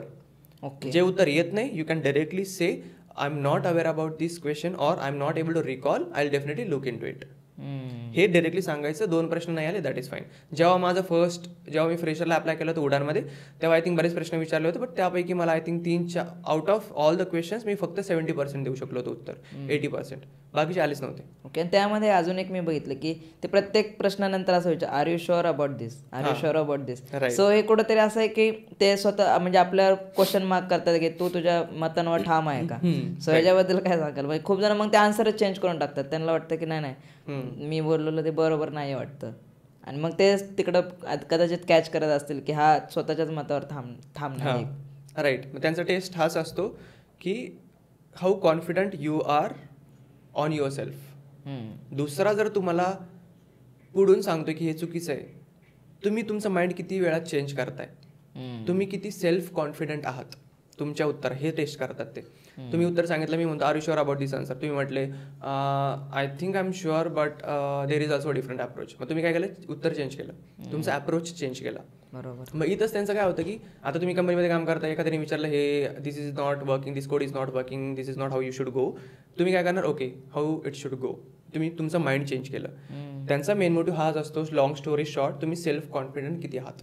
ओके. तुमच्यावरती, स्वतःच्या उत्तरावरती किती ठाम आहात, this is more important. Okay. So ह्याच्यानंतर समजा एखाद्याने HR राऊंड क्लिअर केलाय, त्यानंतर एक असतो की मॅनेजर राऊंड, किंवा मग आपण म्हणतो की VP राऊंड किंवा मग व्हाईस प्रेसिडेंट राऊंड असतो. सो ह्याबद्दल काय सांगा. म्हणजे मॅनेजर राऊंडमध्ये नेमकं ते काय बघतात आपल्याकडे, कारण की असं पण HR राऊंडमध्ये आपण सॉफ्ट स्किल वगैरे एक्सप्लेन केलेलंच असतं. सो मॅनेजर राऊंडमध्ये त्यांना काय अपेक्षित असतं आपल्याकडून. राईट. आता तुम्ही जेव्हा मॅनेजर राऊंडला जाता, तुमचं सगळं टेक्निकल झालंय, तुमचं HR राऊंड झालंय, सगळ्या गोष्टी, सॅलरी डिस्कशन पण झालंय, मॅनेजर राऊंड का, कारण की तुम्हाला जर ऑलरेडी HRने सांगितलंय okay you will get the offer, but there is just one round that is there that you have to give. Manager round याच्यासाठी असतो की तुम्ही त्या रोलसाठी किती अलाइंड आहात. ओके. इन अ वे, किंवा तुम्ही ह्या कंपनीचे व्हॅल्यूज काय आहेत. प्रत्येक कंपनीवर व्हॅल्यूज असतात. मोस्टली मॅनेजर्स इंटरव्ह्यूमध्ये हे विचारतात, even I have experience the same, की do you know the values or the core strengths or the pillars of this company, why do you want to work in this company, why do you think this is I should hire you, even managerial पण. Right. किंवा मग whatever the rounds that you have given so far 3 to 4 rounds, what is the best thing that you found in our company. किंवा इंटरव्ह्यूमध्ये पण इंटरव्ह्यूवरनी जे तुला questions विचारले त्याच्यामध्ये तुला बेस्ट पार्ट काय वाटला. ओके. ते टेस्ट करतात की तुला किती लक्षात आहे तुझा इंटरव्ह्यू, किंवा तू किती कुठल्या वेनी आन्सर दिलाय, ते फक्त टेस्ट करतात. मॅनेजर राऊंड मध्ये काय टेस्ट करतात फक्त तुम्हाला, की तुम्ही या खरंच माझ्या टीम मध्ये येण्याचा. बरोबर. राईट. तुमचं कम्युनिकेशन कसं आहे, किंवा मग तुम्ही कुठल्या गोष्टीवर काम केलंय, कसं काम केलंय, तुमची जेव्हा स्ट्रगल होते किंवा एक प्रोजेक्ट आलाय आणि टीम कमी होती, टाइम कमी होता बट प्रोजेक्ट जास्त होता, कसं हँडल केलंय, स्ट्रेस कसा हँडल केलाय, ह्या सगळ्या गोष्टी ते टेस्ट करतात. ओके. सो जसं की आपलं आधी पण बोलणं झालं होतं की लिंक्डइन प्लॅटफॉर्म कसं यूज केलं पाहिजे, ह्याबद्दल काय सांगाल, की इफेक्टिव्हली कसं यूज केलं पाहिजे, रेफरल कसे यूज केलं पाहिजे. राईट. कारण की खूप जणांना ते प्लॅटफॉर्म कसं यूज करायचं ते माहित नाही, किंवा प्रोफाईल बिल्डिंग कशी केली पाहिजे त्याबद्दल. राईट. मी एक तुम्हाला 3 ते 4 स्टेप्स सांगतो, त्यानंतर आपण याच्यावर ब्रीफली बोलू शकतो. सगळ्यात लिंक्डइन ऑप्टिमाइज असलं पाहिजे. इन अ वे ऑप्टिमाइज म्हणजे काय, हे इम्पॉर्टंट सेक्शन आहे ते तुम्ही टाकलेच पाहिजे. बॅनर सेक्शन, हेडिंग सेक्शन, त्यानंतर तुमचा प्रोफाईल फोटो सेल्फी नाही टाकायचा, इंस्टाग्राम नाही आहे पाऊट करून सेल्फी टाकलाय किंवा बीचवर गेलेत, मी पाहिलंय लिंक्डइनवरती. प्रोफेशनल हेडशॉट टाका इथून वरती, चेस्टच्या वरती किंवा शोल्डरच्या वरती, दॅट्स फाईन. एक प्रोफेशनल हेडशॉट, बॅकग्राऊंड सॉलिड असेल, वेल अँड गुड, किंवा पोर्ट्रेट मोडमध्ये काढलाय, ॲब्सोल्युटली फाईन. चौथी गोष्ट तुमचं अबाउट सेक्शन किंवा समरी सेक्शन, कारण की लिंक्डइनचा अल्गोरिदम कसा वर्क करतो, जेवढे कीवर्ड तुम्ही ऍड करणार तेवढं तुमचा प्रोफाईल सर्च रिझल्ट्समध्ये रँक करतो. बरोबर. आणि this is I also have build my personal brand. 24,000 असेच ह्याच वेने मी गेन केले होते फॉलोअर्स. फ्लेक्स नाही करत आहे, रियालिटी सांगतोय. बऱ्याच जणांना असं वाटतं की यार नुसतं सांगतो 24,000 केले तर 8,000. I am not flexing, just telling you the truth. त्यानंतर स्किल सेक्शन. स्किल सेक्शनमध्ये पण सगळ्यात महत्त्वाची गोष्ट, जे टॉपचे स्किल आहेत ते तुम्ही आधी नाही टाकायचे, इन द वे की स्टार्टिंगला. त्याचं काय, फर्स्ट इन लास्ट आउट आहे त्याची ऑर्डर. फिफो आपण शिकलोय उप्स कॉन्सेप्ट, राईट. तुम्ही जर स्टार्टिंगला जे स्किल इम्पॉर्टंट ऍड केले ते खाली खाली जात राहतात. अच्छा. जे मग तुमचे जे 5 स्किल आहेत टॉपचे ते सगळ्यात टॉपला टाकायचे, खाली नाही टाकायचे. जेव्हा एखादा स्क्रोल करतोय तुमच्या मोबाईलवरती कोणी पण, राईट. आता लेट्स मी तुम्हाला सांगतो, याच्यावरती स्क्रोल केले, राईट. हा जो प्रोफाईल सेक्शन आहे तुमचा सगळ्यात टॉपचा, तिथं तुमचा most of the time banner घेऊन जातो. स्क्रोल केलं स्किल्स, त्याला फक्त 3 ते 4 स्किल्स दिसतात मोबाईलवरती, ते खाली हाईड होऊन जातात. बरोबर. तुमचे जे टॉपचे स्किल आहेत ते वर दिसलेच पाहिजेत. So try to focus more on that part. त्यानंतर एन्डॉर्समेंट सेक्शन. 95% लोक एन्डॉर्समेंट सेक्शन मिस आउट करतात. आता एन्डॉर्समेंट म्हणजे काय? एन्डॉर्समेंट पण असतो आणि रेकमेंडेड सेक्शन पण असतो. तुम्ही काय करू शकता, तुमचा एखादा कलिग आहे, कॉलेजमध्ये काम केले, for a fresher I am talking about. तुमचा तुम्ही हॅकॅथॉन पार्टिसिपेट केली, त्या हॅकॅथॉनच्या रिक्रुटरला किंवा ज्यांनी हॅकॅथॉन बिल्ड केली, अरेंज केली, त्याला सांगू शकता, हे I actually help or I actually participate in your hackathon and I just want the recommendation or the endorsement from you for my skill and the role. तुम्ही सेंड करू शकता request. Let's say तुम्हाला SQL या स्किलवरती endorse करायचं आहे कोणाला. आता let's say me fresher आहे, मला एन्डॉर्समेंट पाहिजे लिंक्डइनवरती. मी का सांगतोय, एन्डॉर्समेंट सगळ्यात महत्वाचे तुमचं जॉब लागण्यासाठी. एन्डॉर्समेंट आणि रेकमेंडेड सेक्शन.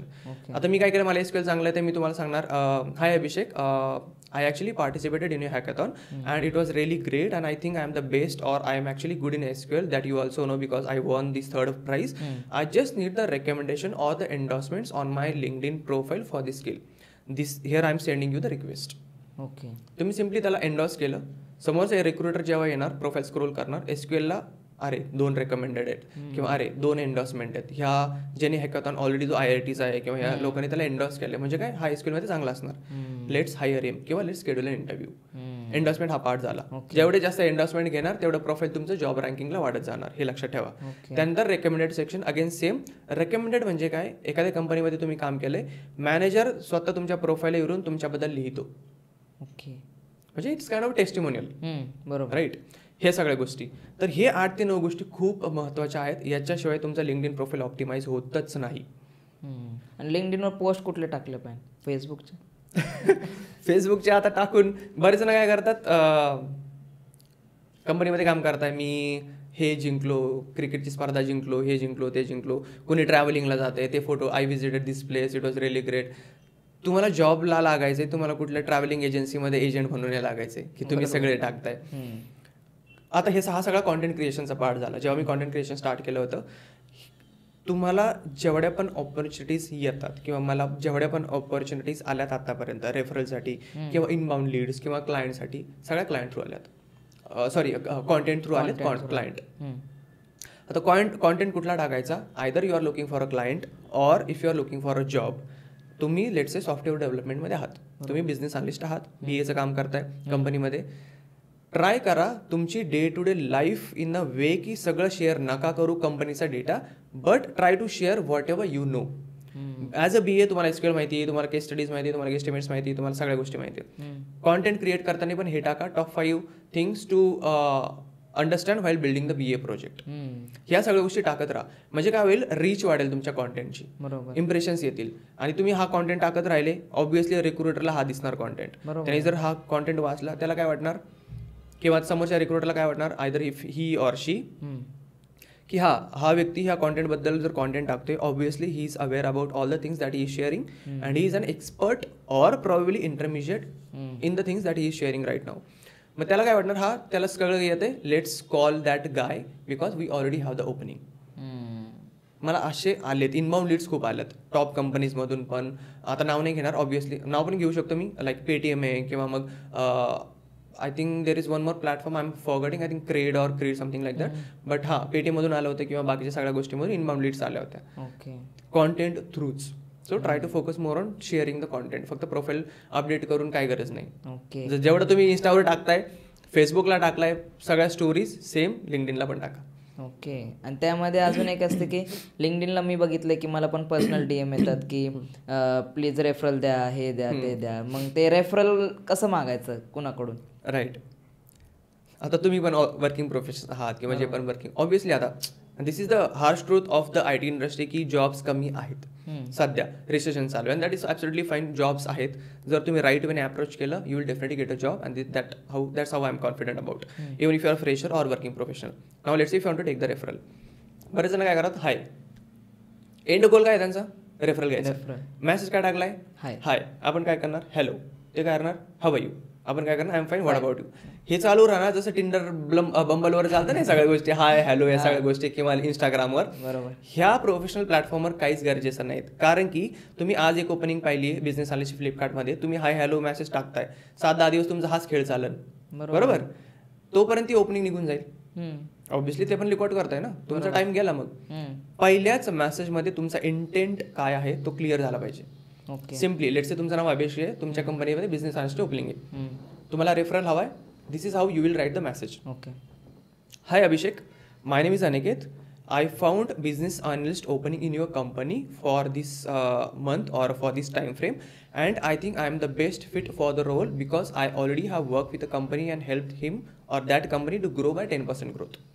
जर तुम्ही फ्रेशर आहात काय करणार, हाय अभिषेक, I found business analyst opening in your company and I have learned SQL, I did the certifications, I already have built the multiple projects in the domain and I think I am the best fit for the role and I would love to take the referral from you. Thank you so much, looking forward for the reply. Intent पहिल्याच मेसेजमध्ये clear झालं, हाय हॅलोचा प्रश्नच नाही. आणि तुम्ही जर referral मागताय obviously त्यांना पण bonus भेटणारच आहे, ते का तुम्हाला रेफरल नाही देणार. माझा मेजर मोटिव्ह हाच असतो, इव्हन मी सगळ्यांना पण सांगतो प्रोफाईलवरती पण, जे पण माझ्यासोबत बोलतायत किंवा कन्सल्टेशन किंवा फॉर दॅट मॅटर माझ्यासाठी पण, माझा मेजर मोटिव्ह किंवा इंटेंट तोच असतो की रेफरल घ्यायचा. जॉब ॲप्लिकेशनच्या मागे लागायचंच नाही.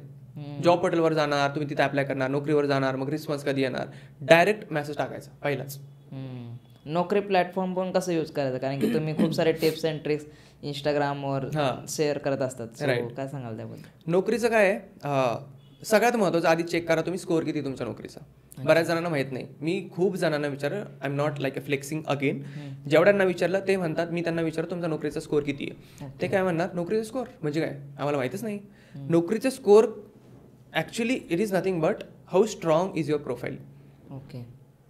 राईट. आता काय करणार, जेवढा जास्त स्कोअर ट्राय करा 100% स्कोअर ठेवायचा.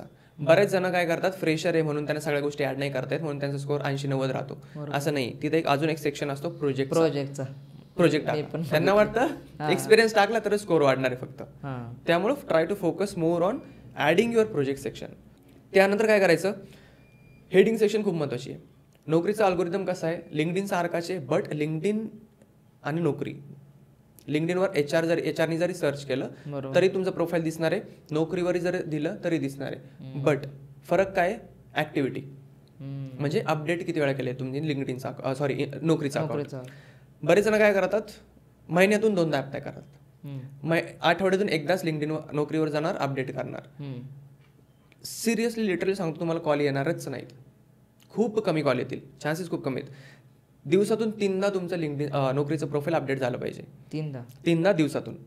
I am giving the guarantee तुमचा जो रेशो आहे कॉल येण्याचा तो वाढेल.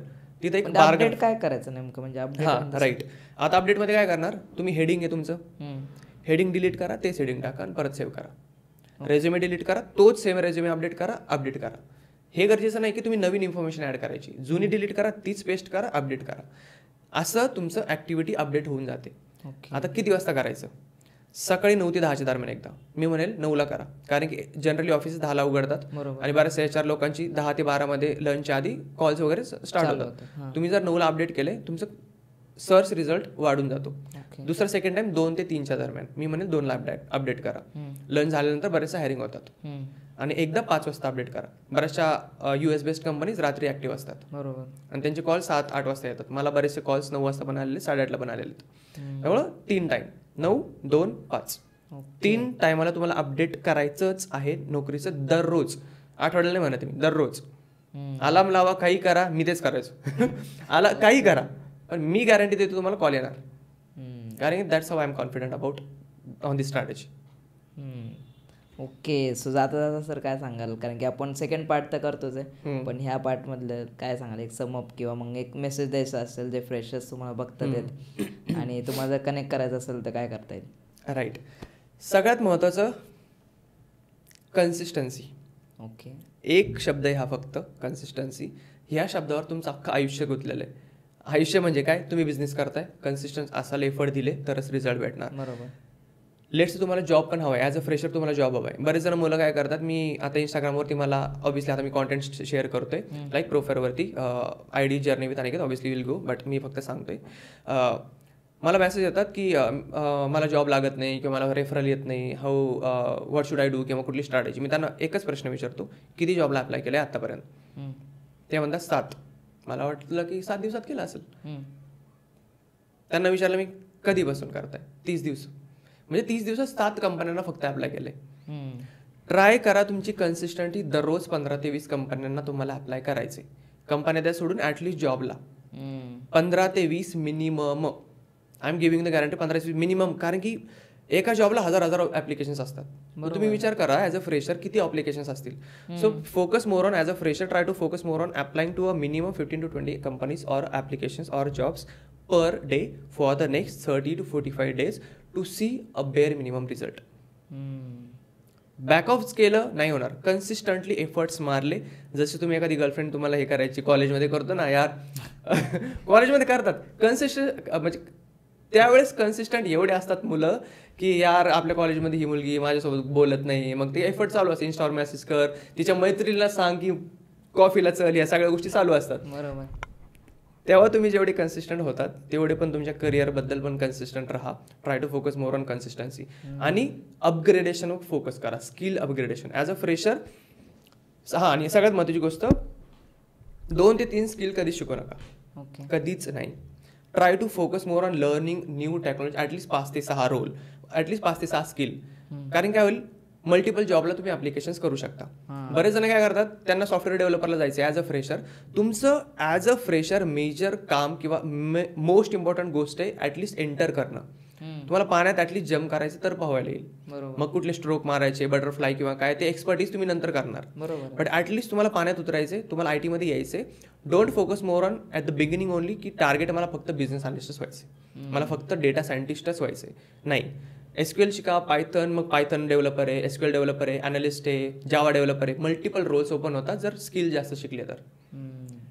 मग नंतर एकदा जॉब लागला, 6 महिने एक्सपिरियन्स घ्या, 1 वर्ष घ्या, मग तुम्हाला पण कळून जातं की तुम्हाला इंटरेस्ट कुठे आहे. तुम्हाला कोडिंगमध्ये इंटरेस्ट आहे किंवा तुम्हाला बिझनेस साईडला इंटरेस्ट आहे किंवा कुठे आहे. And then try to focus more on that. तिथे एक रूल आहे, T फ्रेमवर्क म्हणून आहे, तुम्हाला पण माहिती असेल. T फ्रेमवर्क म्हणजे काय, T is the surface level. बरोबर. सगळे स्किल शिकायचे आणि तिची व्हर्टिकल लाईन असते Tची.